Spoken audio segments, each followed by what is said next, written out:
Hi and welcome to this video, which is going to be another book review on a book that I've been using quite a lot over my studies by Daphne Joel and Luba Vikansky, and it's called Gender Mosaic: Beyond the Myth of the Male and Female Brain. And it's been really significant in terms of my thinking and my research, and you can see from my sticky notes there's been quite a lot of taken from it, so I have decided it's one that I'm going to share with you guys in terms of being influential to my thinking around gender. I know there's some of you probably watching this who are quite new to the gender debate, and I would say definitely give it a read, seek it out. I'm going to show you in a minute some examples and some images in there that have really kind of taken me back and resonated with me, so definitely worth a shot. At any point kind of during or after the video, there's anything you want to talk to me about or kind of put out there, then please use the comments section and I'll reply to you and hopefully hear your thoughts. I'm going to try and put my lecture notes or my thinking notes into there as well, so do feel free to have a look through those. They may well be helpful, they may not be, but they're there for you if that's useful. So before I delve into this book, this was one that I read quite a while ago now, and it's one that I read alongside a book called The Female Brain, which is I'll do another review on at a later date. And this is influential for two significant reasons. The first one is what drew me to it was the front inside cover. Now I'm going to show you, but I will put a picture of this in the comments so you can see it in a bit more depth. But those three columns there were quite influential to me in terms of understanding. You can see the different colours. You can see it ranges from really, really pale pink to quite dark blue to darker red, and it's a spectrum. And what this is essentially saying from this researcher's perspective is that there is no such thing as one type of brain, because you can see here in these two are female and this one's male, that although there's more prominence of darker blue and less prominence of darker blue in these, which are the female ones, actually there's still a lot of pink, a lot of different shades, and a lot of blue of depth of different shades in these ones. And what it's saying is on those colour spectrums there's a different characteristics of gender. Joel and Vikansky are saying that no one brain is either male or female, that actually we're a mosaic, and the concept of a mosaic is something that I'm looking at for my own research design and methodology, with it being this concept that it's a whole created by lots and lots of little moving parts, and those moving parts are really important to analyse, to understand in terms of getting to know somebody. So on the front of the book, on that cover, it talks about the gender, this idea that no one's gender is either purely masculine or purely feminine. And I've talked in other videos and seminars around the fact that we're all made up of these different levels, different aspects of masculinity and femininity, and that's a lovely way and a lovely example to show that. On the back cover, and again I'll put a picture of this in the comments for you to see, is a similar kind of image, and that's different brains. So these are for women, these are for men, and this is on a spectrum of green to yellows, but this is looking at brain stems and brain research that these researchers are famous for. And although I'm not particularly interested in terms of my research around neurology, and I am by no means any brain expert, but for me, trying to understand the society aspect, the social aspect of gender, we needed to think about the neurological aspects as well, because it brings us to something that is discussed quite openly in this book around that nature-nurture debate. Now, across this book, the authors create a really nice balance, I think, of empirical data and analysis from their own research, from the research of others, but also the ideological thoughts that we have in society, and there's a really nice balance of discussion there. There's a lot of historical findings unpicked in the book, which are quite useful. Some of them are quite hard to follow, but the ideas there that we used to dominate society compare with perhaps some of the new and upcoming thoughts presented here. The writer in this book talks about, or suggests, should I say, that previous historical findings around the brain are very creatively interpreted into scientific facts that serve political or social agendas. So what they're saying here is that we've had scientific development, scientific evidence around the brain for a long time. But like any research, even if it's scientifical, so it's factual, it's repeatable, it's provable, actually we still have to interpret that. And what Joel and Mosaic are saying here is it's in that interpretation that often, we do, not often, we always apply different lenses, we apply different views, different aspects, different thoughts around that research. And they're saying here that actually it's through that interpretation that scientific facts can be twisted or interpreted in a specific way to serve political or social agendas, which often, more often than not, especially historically, were written by men and interpreted by men. So therefore we're going to have a very narrow vision. And what Joel and Mosaic are quite bluntly saying, actually, which I quite like in this book, is that it's time to have a fresh perspective of that. Not that that needs to come from a female's perspective as such, but a fresh perspective of that, given the social lenses that we have today. And that's what they attempt to do across this book, is unpick some of the myths, some of the key research over the years around neurology and gender. I mentioned earlier about this nature-nurture debate, and it remains an unresolved dilemma in the world, doesn't it? And one that I don't think will ever be resolved. But one of the key reasons they argue that actually it's not a discussion that's worth the effort in such, there's no point in dwelling on it, because it has no bearing on their central question. Their central question in terms of their research is, do brains come in two forms? Do we have a male brain and a female brain? Therefore, do we have that binary kind of one or the other in terms of gender as well? And for me, that kind of struck a nerve in terms of actually, this nature-nurture debate that has been going on for centuries, for years. Is it a pointless debate? Is it a debate that we're never going to know the answer to? Actually, what needs to happen is our awareness of it needs to improve.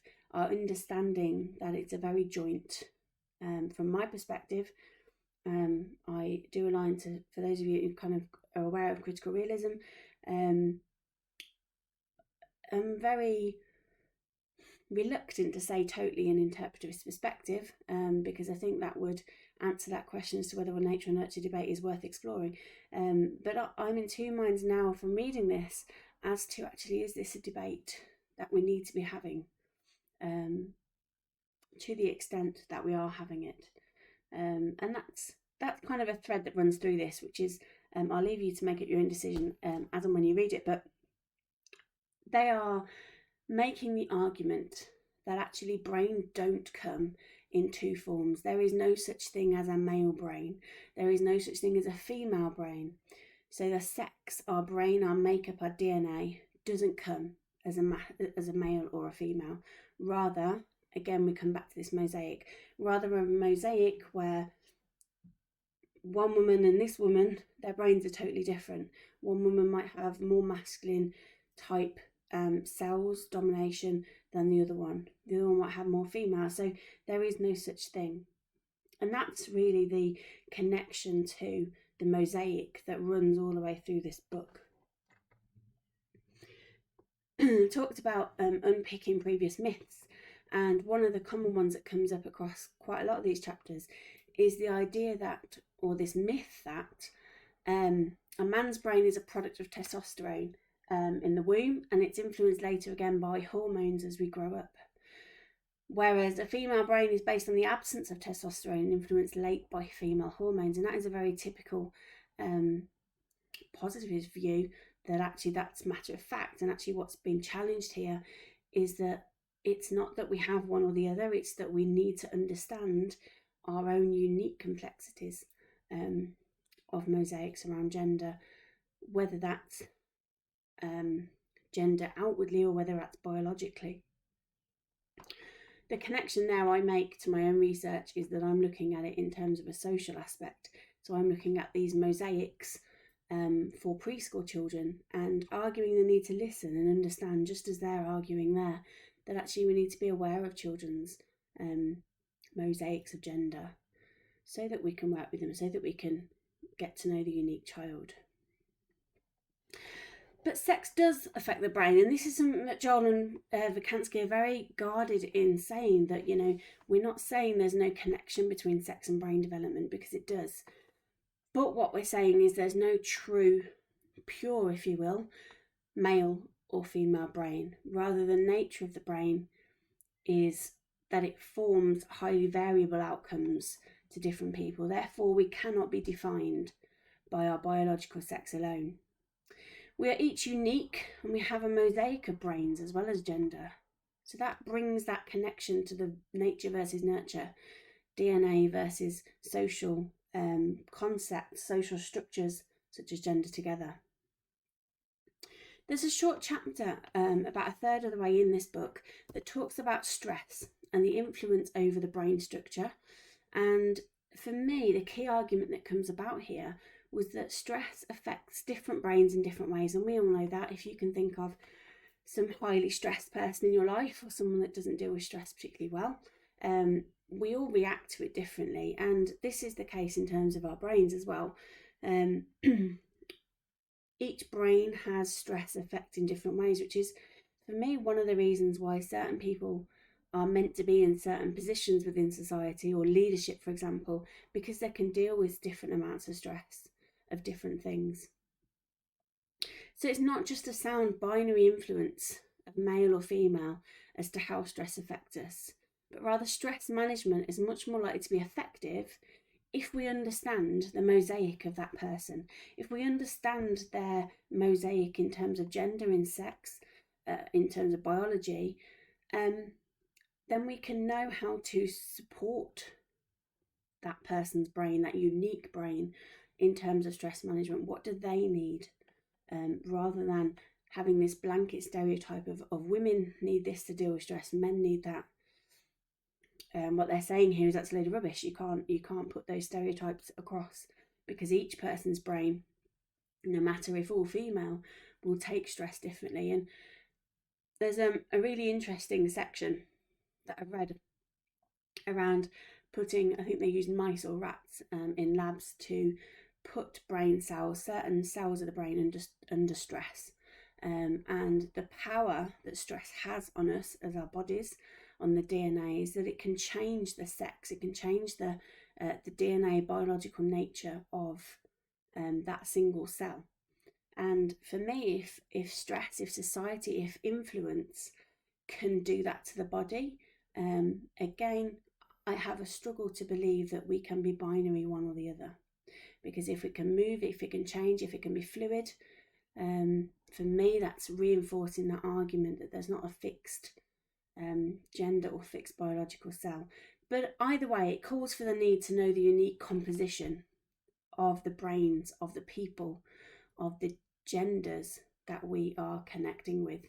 And for those of you who haven't watched any other videos or heard me talk about this stuff before, I very much advocate that our biological sex, meaning our DNA, our genitals that we are so fixated by within society, is totally different from our gender. Our gender is much more connected to our feeling, our concept of ourself, our inner core of masculine or feminine. So very different things. But stress is a main factor, an influential factor in this. And Joel and Vikansky talk through that in quite a lot of detail, so it's a good chapter to come back to. Another piece of research that stood out to me in this book on page 111 talks about this key piece of research that they're reviewing around practitioner gender bias. And practitioners, meaning teachers, meaning early years workers, explored some of the empirical studies and highlighted the need for us all to check our own behaviour and learn norms. what way do we greet people? And this is something that if you work in a school or an earlier setting, or even within society, I suppose, if you look at a welcome area or a greetings area or anywhere where there's lots of people passing through that meet each other, look at the interactions that adults have with children or each other even perhaps. Is language any different if a male greets a female or if a male greets a male? What sort of language, what sort of connections are made? And I'll give you a prime example here. And I know in an earlier setting that I've worked in, when you look at the entrance hall or you kind of observe it, quite often a lot of the language that will go to young girls is about, oh, your hair looks pretty today, I love your dress, look at the flowers on that. Very feminine connected language. Whereas for the boys, often the language turns to much more masculine, so about being active, about what they're going to do at playtime, about the friends. And just observe it and see, and let me know in the comments of the video whether you've observed that before, and how do you think, or what do you think should happen about that? Do you think we should challenge that? But either way, this research that they pulled apart, a couple of different studies, empirical studies that were fairly recent, showed that practitioner gender bias influences the children that they're working with. And that's something that I think we can all take away, whether we work in the sector or not, that actually how we greet people, the language we use, the communications we're having with other people,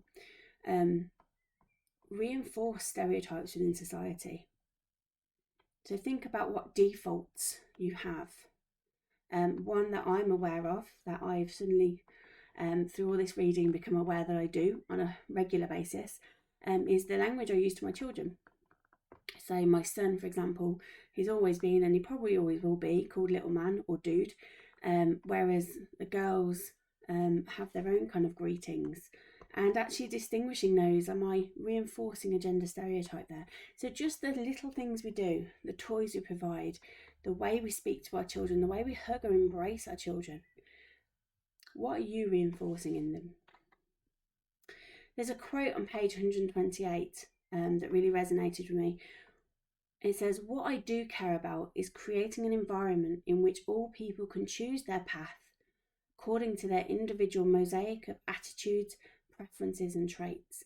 Now I really like that, because it's about going, we need to recognise and value everybody as an individual for who they are, rather than stereotyping them because of their gender or their biological sex, which is what happens within mainstream society.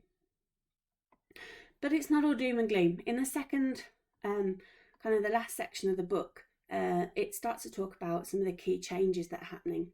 And it talks about over the last 5 years, and bear in mind this was written in 2019, so the 5 years previous to that, talks about how Facebook, as an example, offers its customers different gender options. So it was talking about when they joined Facebook many years ago, you had very limited gender options. Now, I think there's over this now, but 71 different options that you can choose from to represent your gender.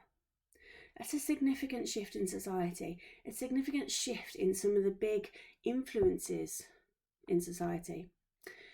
The census, the government census that I'm sure you've all kind of filled in lately, again, has now taken steps to separating biological sex and gender. So things are happening, there are changes coming within society. Towards the end of this book then, it explains on how we can build on that, how we can move things forward. Some of the ways it suggests to do that, our early exposure to gender bias needs to change. We need to start really young. We need to be aware as parents, as educators, as aunties, uncles, sisters, brothers, members of society, that actually what we reinforce, whether we're consciously aware of that or subconsciously aware of it, is impacting the next generation. Whether you believe whatever you believe in terms of whether gender is an issue or not, we all have a role to play in it. We all have a role to play in the discussion, in the debate that's going on. So checking our own behaviours, challenging that before they come into the mainstream school system. For an example, in Sweden, the Swedish approach to gender is very different. Their national curriculum provided to schools, to preschools, to early education requires preschool settings to counteract traditional gender roles and patterns. So it requires them to remove gender labels for toys and activities and to use gender neutral pronouns rather than what we would describe the he, the she's. So by putting that into policy, making significant, drastic, some might argue, changes to the classroom is really vital. Don't know if any of you have ever watched No More Boys and Girls. It was a document, I think it was on BBC One, that was done by a guy who went into a classroom and tried to degender the classroom environment, and it was very interesting in some of the struggles that he had in doing that. But in Sweden, it's not so much an issue because right from preschool, this idea of degendering is not only suggested or hinted at, but actually policy is driving it forward. So they're addressing children as friends rather than boys or girls, increasing assertiveness in girls by having them doing things like shouting command verbs. So shouting no, having a voice. I talk about in another review they've done about how not to be a boy by Robert Webb, that actually he felt he didn't have a voice. And in Sweden, they look a lot at how do we develop that, especially for quieter children, but for all children, how do we teach them to have that voice, regardless of their gender or their biological sex. So that's quite a significant difference if you think about that in terms of our own preschool, our own EYFS or the national curriculum. But do have a look at that, No More Boys and Girls. It's on the BBC clip. I will do share my thoughts on that another time. But Sweden's changed the gender. Around one of the most difficult things has been the gendered attitudes of teachers towards children. Now, I've already mentioned kind of practitioner role that Joel and Vikansky kind of talk about in their book. But again, in that BBC clip, that's something that's really prominent in terms of the findings. Was actually the hardest thing to do was change the practitioner's perspective, change those years and years and years of kind of inhibited views and perspectives of children of the world, the expectations. And I've seen that in my own studies too, in terms of my pilot study that I did for my doctorate recently. Actually, children are quite mouldable, very mouldable. They're little sponges when they're preschool children, even younger. But actually, it's the adults, the more grown-up ones, the more experienced ones, who have been influenced by society significantly, that have the struggle to do this. And finally, the point that I wanted to end on really was from the book, this idea of making conscious efforts to rid gender labels, to allow children to develop into full human beings instead of being forced into male or female pigeonholes. And there is a lot of brilliant practice going on in settings, in schools, in nurseries, to challenge stereotypes. But I would say that needs to go a step further. Not only do we need to challenge the stereotypes, we need to change and challenge our own stereotypes so that we can show an alternative to children. So I would highly recommend a read if gender is something you're interested in, if you're interested in kind of comparison to Sweden, or even thinking, well, what could the alternative look like? It's definitely worth a read. So my final thought then that I took from this is there are current policy changes going on around the world. I mean, Sweden's a prime example of that. But there's very limited or connection yet to primary and even more early years within this country. And that's something that within my research, again, I'm coming up against as a policy. I wonder why you think that might be. Again, if you've got any thoughts on that, feel free to drop a comment and let me know your perception on that. For me, this book highlights or resonates or screams at me actually the fact that gender bias is so ingrained within us, it's often difficult to see. So we need to challenge, and I challenge you, as I said earlier, really to go and observe it, go and observe gender in the world, observe gender in yourself. To what extent does gender influence your life on a daily basis? And if any of you come back and say it doesn't, I'm going to question that, because that just shows how deeply ingrained it is within us. But observe it, go and observe, even on TV, if not in society, because we can't be out many people at the moment. Observe it on TV. How are people greeted? What language are people using? Observe it in yourself, because it's so ingrained within society, within history, within education, within marketing, within the publishing of things, that it's difficult to see.